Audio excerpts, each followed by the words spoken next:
उसको ईश्वरीय प्रसाद समझकर स्वीकार करना और प्रेम से स्वीकार करना। यज्ञ में बेगरी पाठ था। हमारी दादियों ने जो कुछ भी सहन किया, दादी जानकी का ही सबसे बड़ा उदाहरण है।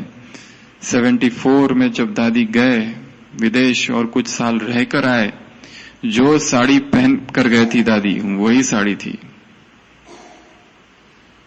इतना अभाव था वहां पर, हर चीज का अभाव। और वास्तव में साधना भी अभाव में ही जो होती है वो बहुत तीव्र होती है। जब बहुत सारे साधन है, वहां साधना न चाहते हुए भी स्वतः ही कम हो जाती है। इसके लिए जो भी हमें मिल रहा है, धन्यवाद देकर परमात्मा याद में उस भोजन को स्वीकार करना। एक दिन सब कुछ है, एक दिन कुछ भी नहीं है। हमारी स्थिति सेम रहे।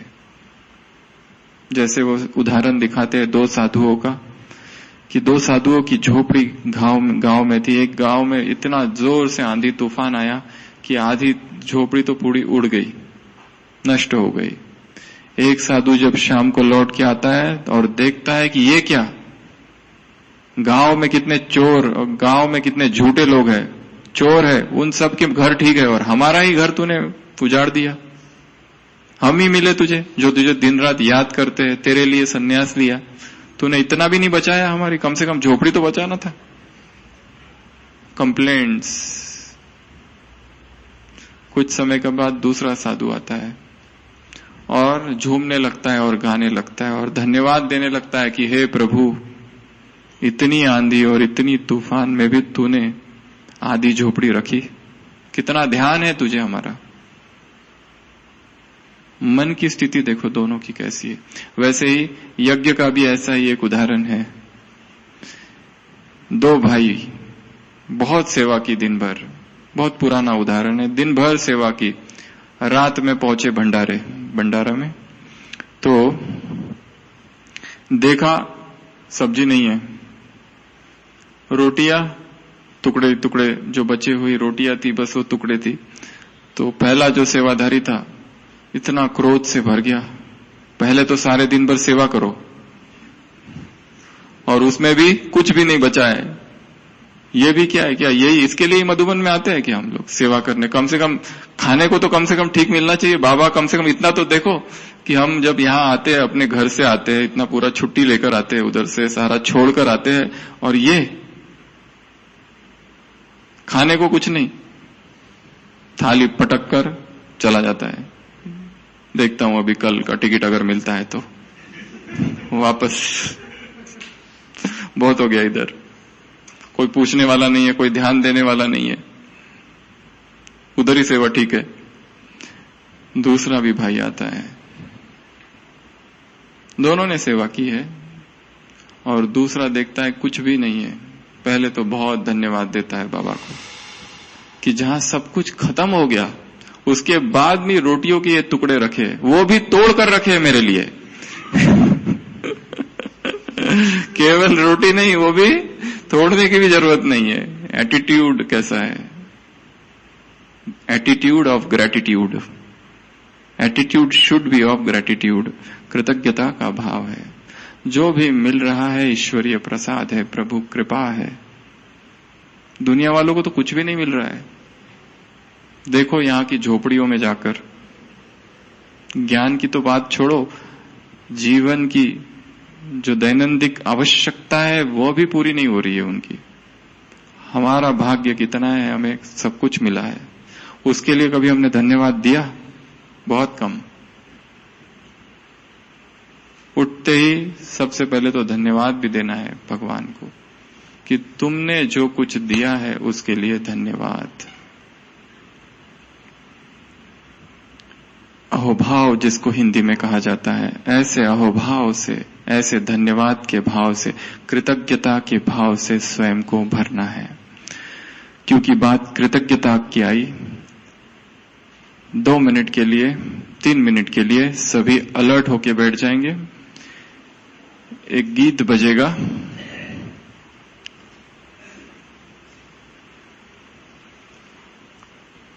धन्यवाद का गीत। जो कल बजाया था धीरज भाई योग के पहले, नया गीत जो है,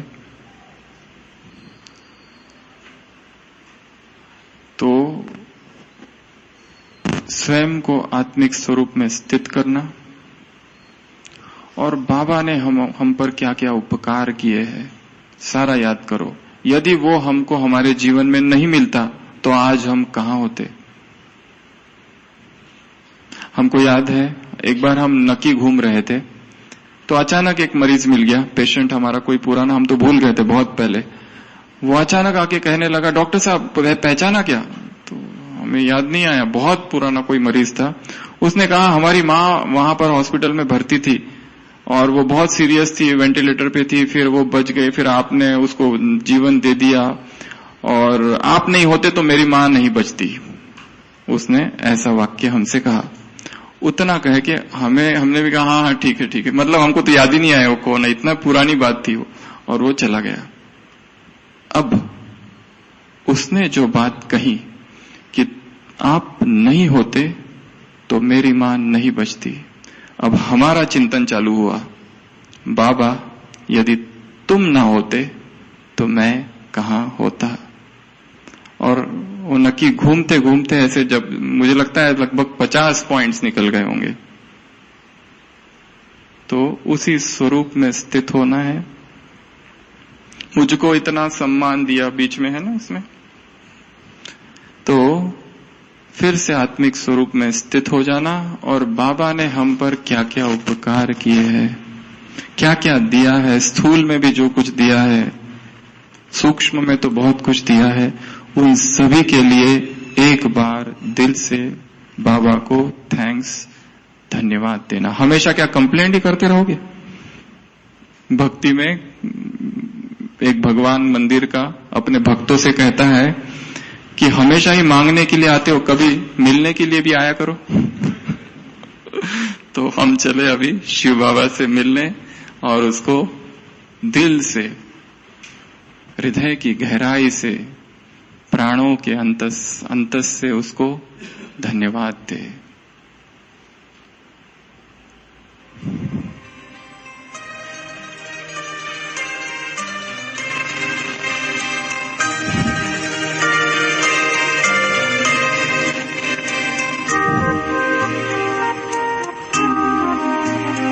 जो प्यार मिला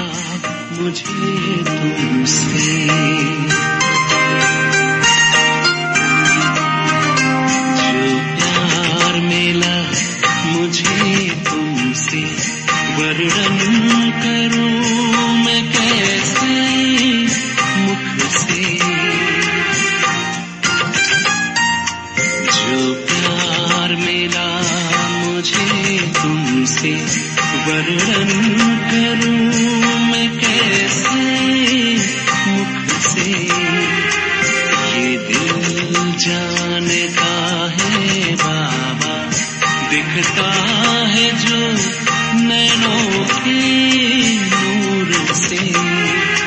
जो प्यार मिला मुझे तुमसे,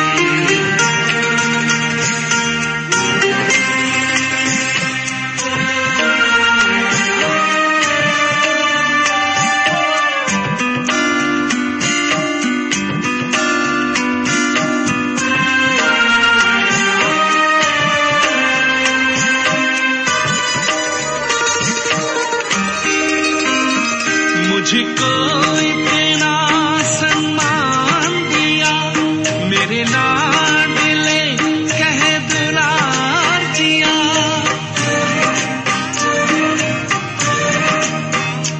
मुझको इतना सम्मान दिया मेरे लाडले कह दुलार दिया। मेरे इन भूलों को माफ किया और दिव्य गुणों से श्रृंगार किया।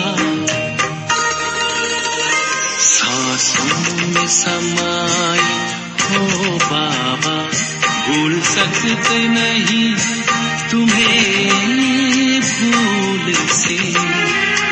जो प्यार मिला मुझे तुमसे,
अब पैर जमीन पे नहीं रहते, जब छूटा माया के चंगुल से। जो प्यार मिला मुझे तुमसे, वर्णन करूं मैं कैसे मुख से। ये दिल जानता है बाबा, दिखता है जो नैनों के नूर से। जो प्यार मिला मुझे तुमसे।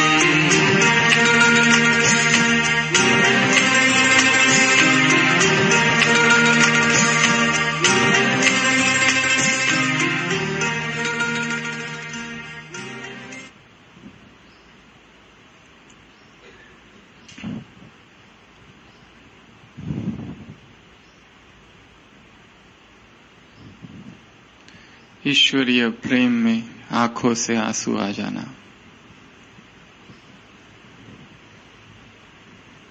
अशरीरी बनने की विधि है। इतना कृतज्ञता से भर जाए हृदय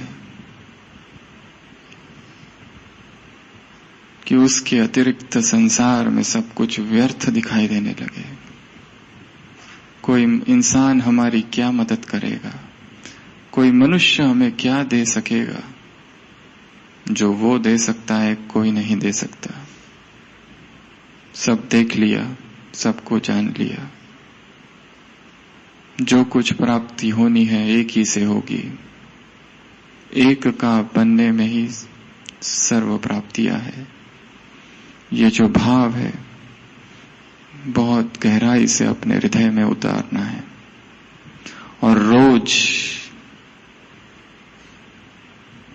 उसने हमें क्या क्या दिया उसको मन ही मन रिवाइज करना है। जिन्होंने एक बार भी अभी तक ये लिस्ट नहीं बनाई है वो इसे सबसे पहले तो बनाए कि हमें भाग्य क्या क्या मिला है, प्राप्तियां क्या क्या हुई है, नशे कौन कौन से है और भगवान ने क्या क्या दिया है। आज तक हो सकता है हमने उसे अब तक धन्यवाद ही नहीं किया, हम भूल ही गए। सबसे पहले तो उसे धन्यवाद, इसके पहले कि उसको कोई दूसरी अपनी जीवन की कंप्लेंट बताओ, पहले जो दिया है उसके लिए तो धन्यवाद करो। कि हमेशा कंप्लेंट ही करते रहोगे, तुमने ये नहीं किया, तुमने वो नहीं किया, ये सेंटर अच्छा नहीं है, वो सेंटर अच्छा नहीं है, ये स्थान अच्छा नहीं है, वो स्थान अच्छा नहीं है। जो भी उसने दिया है वो बेस्ट है। जो स्थान, जो परिवार, जो सेंटर, जो बहन, सब कुछ, उससे अधिक अच्छा कुछ हो ही नहीं सकता। 10 ऑप्शंस थे, उसमें से ये वाला चुना गया है क्योंकि बाबा को लगा कि ये बेस्ट है आपके लिए।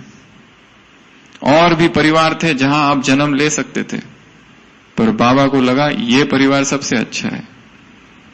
और भी पत्नियां थी और भी पति बन सकते थे दूसरे, और भी बच्चे थे और बच्चियां थी, पर बाबा को लगा यही बेस्ट है। जहां हम हैं, जिस घर में हैं, जिन लोगों के बीच में हैं, वो सबसे बेस्ट है। क्योंकि विपरीत परिस्थितियों में ही कमल खिलता है। कमल कहाँ खिलता है? अच्छे पानी में थोड़ी खिलता है जहां कीचड़ होगा। संपन्न जो बनना जाता है वो कोई अनुकूल परिस्थितियों में संपन्न नहीं बनना होता है, हमें संपूर्ण प्रतिकूल परिस्थितियों में बनना है। उसी में तो कमाल है। सब कुछ मिल रहा है और महान बन गए, इसमें कोई महानता नहीं है। किसी भी सम्राट का जीवन देखो, सम्राट चंद्रगुप्त मौर्य, सम्राट अशोक, सम्राट विक्रमादित्य, कोई भी सम्राट ले लो, बचपन से ही जीवन में द्वंद द्वंद द्वंद। पृथ्वीराज चौहान, हरेक का जीवन देखो द्वंद से भरा हुआ है और उसी के आधार से ये लोग महान बने। तो जितना ही ये सारी परिस्थितियां होगी ये तो अच्छा है, ये हमारा पोषण कर रही है, इन्हीं के बीच हमें संपूर्ण बनना है। तो उनके प्रति नो कंप्लेंट। पहला तो इसको जीवन का नियम बना लो कि आज के बाद न व्यक्ति के प्रति, न परिस्थिति की, न स्थान की कंप्लेंट नहीं करेंगे। न स्थान बदलेगा, न व्यक्ति बदलेंगे, न परिस्थिति बदलेगी। अव्यक्त महावाक्य है, तुम्हें ही बदलना होगा। व्यक्ति जो है वही रहेंगे, स्थान जो है वही रहेगा, परिस्थिति जो है वही रहेगी। तुम बदल जाओ तो वो बदल जाएगा। एक दूसरे अर्थों में भी इस वाक्य को लिया जा सकता है, स्थान बदल जाए, व्यक्ति बदल जाए, परिस्थिति बदल जाए, पर तुम न बदलना, तुम अचल अडोल रहना। वो एक दूसरे अर्थों में। तो नो कंप्लेंट्स, किसी के प्रति भी नो कंप्लेंट नहीं। कितना अच्छा लगेगा बाबा को जब हम उसके पास रोज मिलने जाएं और किसी के प्रति कोई कंप्लेंट ना करें। हमारे लिए सब ठीक है, जो है वो सब ठीक है, जो है जैसे है सब ठीक है। हम नहीं चाहते कि कोई ऐसा है तो ऐसा बन जाए, ए बी बन जाए, बी सी बन जाए। जो है वो है। ये जो कंप्लेन का भाव है हमारे अंदर, इसको मिटाना है। शिकायत, कोई शिकायत नहीं आज से, केवल धन्यवाद। धन्यवाद दो हर बात के लिए, उसको धन्यवाद। ये एक मेथड है प्रभु प्रेम को ईश्वर अपने हृदय में भरने की। नहीं तो प्रेम कैसे उत्पन्न होगा? जिसके प्रति प्रेम उत्पन्न करना है उसने हमारे लिए इतना कुछ किया है, उसकी याद स्वयं को दिलाना, स्मृति, वो स्मरण ही हमको ईश्वरीय प्रेम से भरेगा। और ये ईश्वरीय प्रेम जब भरेगा तब वो जो आसक्ति है, जो राग है, वो स्वतः ही विलीन होगा। तो यहां हमने कुछ ये राग गिनाए। इन सभी रागों को पहले आइडेंटिफाई करना, आकर्षण को, और फिर मुक्त होने की विधि है उनको जान लेना। वास्तव में मुक्त होने का कोई और पुरुषार्थ नहीं है। जैसे अभी ये सेंटर है, यहां पर हमने झाड़ू लगाया और बहुत कचरा आया और हमने कचरे को बाहर फेंक दिया। हम सारे गांव में ढिंडोरा पीटते हैं कि हमने हमारे सेंटर का कचरा हटा दिया। उसमें क्या बड़ी बात है? जो है ही कचरा, उसको निकाल दो। परंतु पहले पता तो हो कि ये कचरा है, और फिर हम आइडेंटिफाई किया कि ये कचरा है, और फिर अभी नेक्स्ट स्टेप है, इसको निकाल दिया, इसको हटा दिया। इसमें कोई, हमको लगेगा इसमें कोई महानता नहीं, ये तो हमारा स्वधर्म है, ये हमारा कर्म है, कर्तव्य है। वैसे ही अंतर में जो भी किचड़ा है उसको हटा दो, फिर उस त्याग का भी अभिमान नहीं आएगा, वो त्याग भी स्वतः ही हो जाएगा। उसका हम कहीं ढिंडोरा नहीं पीटेंगे, सहज कर्म होगा वो। तो ऐसा सहज पुरुषार्थ हमें करना है। तो वैराग अर्थात राग का अभाव। कौन कौन से राग हमारे जीवन में है, पहले उसकी लिस्ट बनाओ और फिर वैराग लाना है। वैराग लाने की एक दो विधि और है, वो बताकर फिर हम इस क्लास को पूरा करेंगे। सबसे पहले तो वैराग के प्रकार। एक दूसरी बात है, दो प्रकार के वैराग होते हैं, विनाशी और अविनाशी, अल्पकाल का और दीर्घकाल का। उसी को बाबा कहते हैं शमशानी वैराग और सदा का वैराग। शमशानी वैराग अर्थात जब हम शमशान में जाते हैं, चिता को जलता हुआ देखते हैं, उस क्षण के लिए वैराग आ जाता है। ऐसा लगता है सब जीवन व्यर्थ है, सब कुछ नष्ट होने वाला है, कुछ भी बचने वाला नहीं है, ये जीवन विनाशी है, ये धन संपत्ति सब कुछ विनाशी है। थोड़े समय के लिए होता है। जैसे ही वहां से घर आ जाओ, घर के लोगों को देखो, बिजनेस में जाओ, तो फिर वही राग उत्पन्न होता है। ये एक वैराग, पर वो भी वैराग है। दूसरा है सदा काल का वैराग। एक उसी को कहते हैं मरकट वैराग। मरकट बंदर को कहा जाता है। बंदर को छोटे से घड़े में चने होते हैं, उसमें वो हाथ डालता है, जैसे हाथ डालता है फंस जाता है। मालिक आता है, उसकी पिटाई करता है और बड़ी मुश्किल से छूट के भागता है। उसके बाद वो सोचता है कि ये बहुत खराब है, इसके बाद कभी हाथ नहीं डालूंगा, मार खाना पड़ता है। परंतु कुछ समय के बाद फिर भूल जाता है, फिर हाथ डालता है और फिर ये चालू रहता है क्रिया, थोड़े समय का, अल्पकाल का वैराग। हमारा है सदा काल का वैराग, अविनाशी वैराग, सच्चा वैराग। तो उसमें एक जो विधि है वैराग उत्पन्न करने की, वो है जन्म मृत्यु जरा व्याधि दुख दोषानुदर्शनम। गीता के महावाक्य है, जन्म क्या है, मृत्यु क्या है, व्याधि क्या है, इन पर चिंतन करना। बाबा ने एक जो मार्ग बताया है कि वो सारी दुनिया खत्म होने वाली है, सब विनाश होने वाला है, पर इसका असर ब्राह्मणों पर अभी कम होने लगा है, क्योंकि रोज ही सुनते हैं दुनिया खत्म होने वाली है, विनाश सामने खड़ा है, मौत का बाजार गर्म होगा, होलसेल मौत होगी, कोई भी नहीं बचेगा। कल की मुरली में ही था ना क्रियाक्रम करने वाला भी नहीं बचेगा, डॉक्टर नहीं, पेशेंट नहीं, क्रियाक्रम कुछ नहीं होगा। पर ये बातों का असर थोड़ा कम ही होता है। दूसरा मार्ग जो है, जो बाबा ने ही कहा है, वो ये मार्ग है जन्म का चिंतन। जन्म से भी ज्यादा हम कहेंगे जन्म मृत्यु का चिंतन,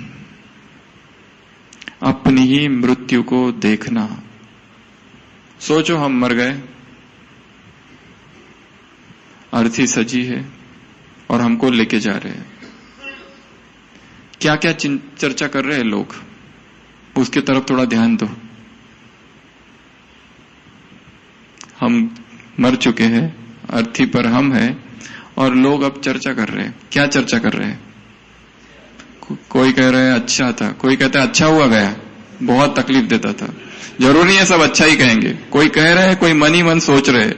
जो हमारे जूनियर्स थे, जो हमारे अंडर थे, वो कहते थे बहुत तकलीफ देता था, अच्छा ही हुआ गया। और सुनो जरा, आवाजें आ रही है सबको अपनी अपनी आसपास की, वो लोग क्या कह रहे हैं हमारे बारे में। हम सोचते थे ये हमारे परम हितैषी है, और हम जाते ही कह रहे बोझ कम हुआ थोड़ा, अच्छा है, बहुत बात करता था, बहुत बोलता था, ये स्वभाव तो पूछो मत। मधुबन में जब कोई भी शरीर छोड़ते हैं तो वहां भोग में हलवा बनता है। कई बार लोगों को ये पता नहीं रहता है कि कौन गया, जब हलवा देखते हैं तो कहते फिर पूछते आज कौन गया। पता नहीं चलता है कौन जाता है, कौन, कितने बूढ़े बूढ़े हैं सब, अब पुराने हो गए तो कोई शरीर छोड़ देते, कोई शांतिवन, कोई कहां तो कोई कहां। जब हलवा आता है तब पता चलता है, फिर ढूंढो कहां है, कौन गया, अच्छा ये। तो दुनिया तो चलती रहती है। हम सोच रहे हैं हम जिस स्थान पर बैठे हैं हमारे बगैर वो चल नहीं सकता, वो सेंटर, वो डिपार्टमेंट, हम बहुत इंपॉर्टेंट है, वो ऑफिस। हमारी ये धारणा है कि मैं हूं इसके लिए सब चल रहा है, मैं हूं इसके लिए सब लोग हैं।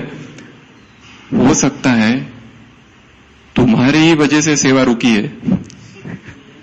जब तुम जाओगे और तुम्हारी जगह कोई दूसरा आएगा, सेवा 2 गुना 3 गुना 10 गुना हो जाएगी।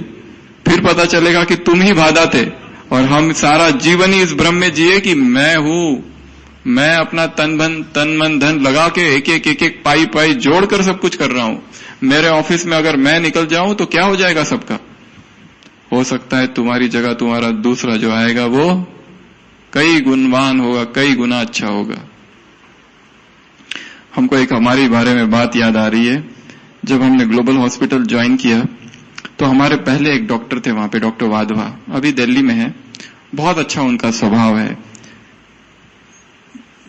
तो उनको पर और पढ़ने की इच्छा थी और थोड़ा ज्ञान उनको प्राप्त करना था। क्रिटिकल केयर का उनको थोड़ा कम पता था, आईसीयू और सीरियस पेशेंट्स का। तो 5 साल तो वो रहे, फिर हम आए, तो हम दोनों भी साथ साथ कुछ समय थे। पर वो जब जा रहे थे छोड़कर, जब उन्होंने फिर हमको देखा, उनको लगा कि मैं भी और थोड़ा पढ़ाई करूं और भी थोड़ा मास्टरी ये सब करूं, तो उन्होंने संकल्प किया। फिर उनकी जब जाने की बारी आई तो वो सब पेशेंट्स को यही कहते थे, कितना बड़ा हृदय है उनका, देखो वो जा रहे हैं। तो पेशेंट्स कहते थे डॉक्टर साहब आप नहीं जाओ, और लोगों का फेथ बहुत था, उनका स्वभाव बहुत अच्छा था।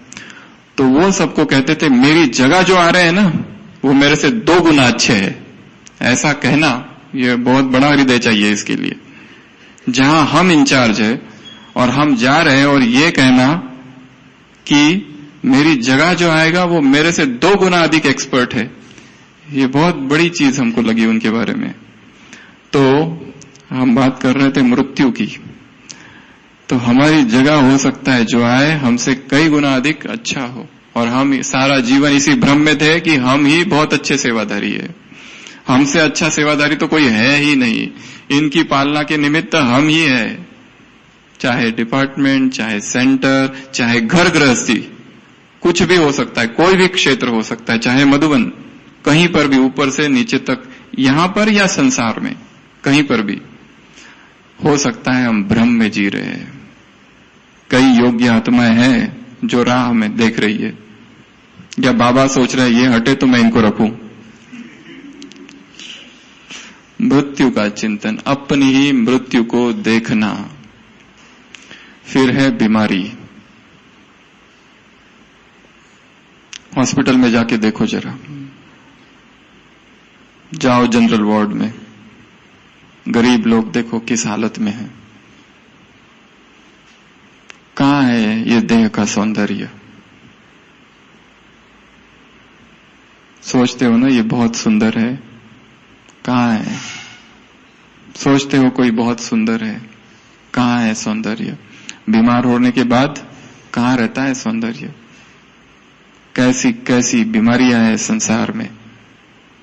बीमारियां आने के बाद कुछ नहीं रहता। हो सकता है हम कितने बड़े भ्रम में जी रहे, सोच रहे ये बहुत सुंदर है या मैं बहुत सुंदर हूं, ये मेरा है, ये मेरी है। ये जो भाव है ये भौतिक आउटर ब्यूटी पर निर्भर है, परंतु वास्तविक इस देह में है क्या? It's a bucket of stool and urine. उसके अतिरिक्त तो कुछ नहीं है इस देह में।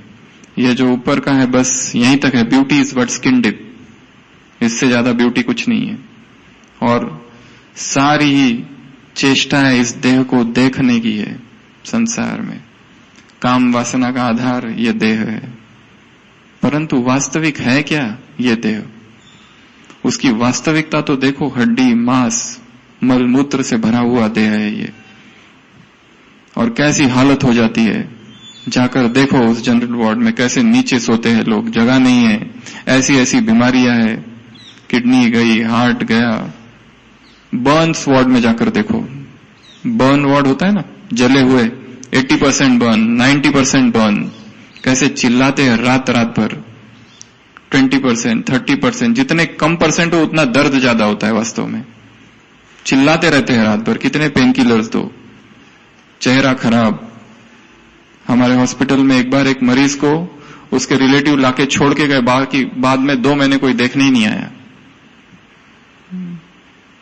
कोई देखने नहीं आया।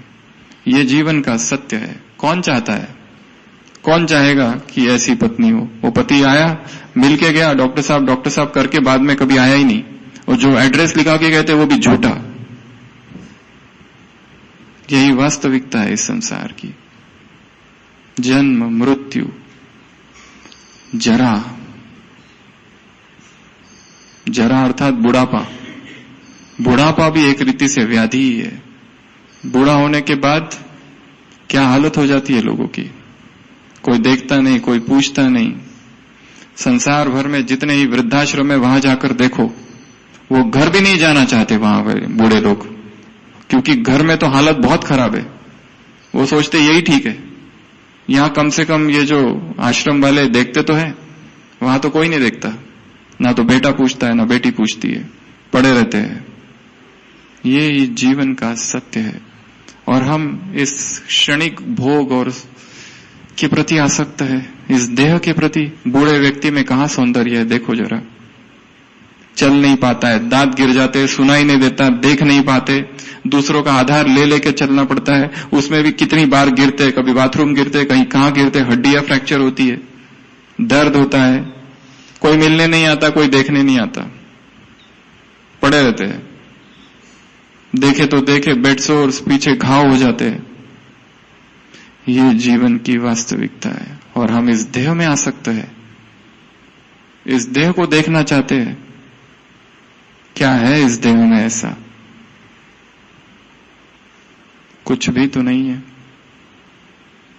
जन्म, मृत्यु, जरा, व्याधि, दुख, दोषानुदर्शनम, इनमें क्या क्या दुख है, इनका दर्शन करना। जन्म में भी देखो, बाबा जो मुरलियों में कहते हैं, ये क्या है? गर्भ जेल है।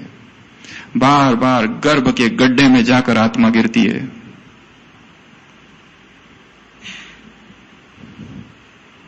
फिर जन्म लेती है, फिर गिरती है, फिर जन्म लेती है।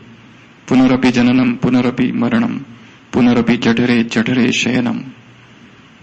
पर फिर भी उसे वैराग नहीं आता है, फिर भी वो एक भ्रम में जीती है, एक अंधकार में गुफा में जैसे जीती है, पता ही नहीं क्या हो रहा है।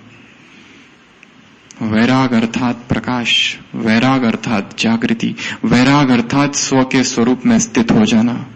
मैं जो हूं जैसा हूं वही हूं। यह संसार मिथ्या है। वैराग की एक सर्व महान परिभाषा है। वैराग अर्थात संसार को असार समझना और देह को मिट्टी। इसको लिख लो सभी। वैराग की परिभाषा जो है वो है संसार असार और ये शरीर मिट्टी मात्र है।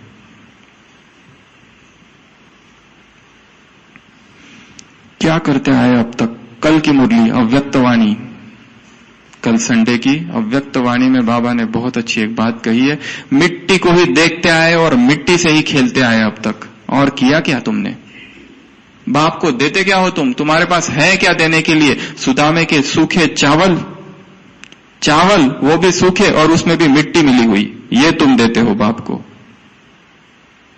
है क्या तुम्हारे पास देने के लिए? तो जीवन के जो सत्य है, जन्म में दुख, मृत्यु में दुख, व्याधि में, बीमारी में दुख, ऐसा कोई नहीं कह सकता कि मुझे कोई बीमारी नहीं होगी। कभी भी कोई भी बीमारी हो सकती है, किसी को भी। ऐसा ये कलयुग का प्रभाव है। किसी को एक एक एक एक दो दो तीन तीन, हमने इतने ऐसे पेशेंट्स देखे हैं, मधुबन निवासी कितने सारे देखे हैं। किसी को कैंसर, हमारी आंखों के सामने ही कितनी ब्राह्मण आत्माओं ने शरीर छोड़ा है, असंख्य आत्माओं ने पिछले 10-15 साल में। कितनी सारी बहनें, centre in charge, zone in charge, Madhuban के पुराने भाई, कितनी सारी आत्माओं ने हमारे आंखों के सामने शरीर छोड़ा है। कईयों को हमने देखा है शरीर, और बहुतों की 90% की स्थिति बहुत अच्छी थी शरीर छोड़ते समय। कुछ थे जिनकी आसक्ति जो संसार में थी, उनकी स्थिति तो दयनीय अवस्था थी। हमने दादियों को शरीर छोड़ते देखा है कुछ। यहां प्रिक करो, यहां प्रिक करो, कुछ नहीं, कोई असर ही नहीं, जैसे इतनी अशरीरी अवस्था। कितनी वैराग युक्त पालू दादी, कितनी सारी दादी, कुंज दादी और हमारी पुष्पाल दादी, सब दादियों ने, शांतामणि दादी, मनोहर इंदिरा दादी, ये सब हमारी आंखों के सामने कितनी दादियों ने शरीर छोड़े। कितनी श्रेष्ठ स्थिति थी। पर उनमें फिर कहने की बात नहीं है, पर दुख की भी बात है। कुछ आत्मा ऐसी भी है कि जिन्होंने संसार का चिंतन करते करते शरीर छोड़ा। एक तो ऐसे थे कि कहीं के इंचार्ज, उनको कैंसर था, शरीर में फैला था, परंतु इतना चिड़चिड़ा स्वभाव हो गया था बीमारी की वजह से भी, और हो सकता है कभी कि सारा जीवन सेवा में दे दिया, योग करने का समय न मिला हो। तो उस आत्मा को एक इच्छा थी, बस मुझे मसाला डोसा खाना है। मसाला डोसा खाया और शरीर छोड़ा। तो कल आज ही कहा ना बाबा ने, जो सारे जीवन भर जो याद करता है वही अंत में याद आता है। देह को याद किया, खेल खलास। आज सुबह की मुरली है। तो बहुत सूक्ष्म गति है हर चीज की। और एक लास्ट उदाहरण देकर इस क्लास को पूरा करूंगा। एक भाई था, बहुत अच्छी सेवा जिसने की, इतनी सेवाएं की कि बात मत पूछो, परंतु योग और ज्ञान के लिए समय कम दिया। अचानक से ऐसी बीमारी आ गई और फिर अभी दुख के संकल्प चलने लगे। ऐसी समर्पित आत्मा है, पर अभी संकल्प चलने लगे कि मैं कितना अकेला पड़ गया हूं। अगर शादी कर लिया होती तो आज मेरी पत्नी और बच्चे होते। ये सब संकल्प आने लगे। कहीं ना कहीं कुछ तो गलती हुई है। वो साधना, वो वैराग, वो तपस्या, वो ज्ञान कहीं नहीं हुआ है। अभी 2-3 दिन पहले स्लोगन था, सेवा की अति में नहीं जाओ, स्व पुरुषार्थ और सेवा का बैलेंस रखो। अति में नहीं जाना था। अति सर्वत्र वर्जते, अति सर्वत्र वर्जते। किसी भी चीज की अति में नहीं जाना है। बैलेंस रखना, सटल बैलेंस। जो बैलेंस रखते हैं उन्हीं की महिमा होती है। जो रस्सी पर चलने वाले हैं उनके लिए तालियां बजती है, रास्ते पर चलने वालों के लिए नहीं, क्योंकि बैलेंस है वहां पर। तो ऐसा बेहद का परम वैराग हमें अपने जीवन में धारण करना है। ओम शांति।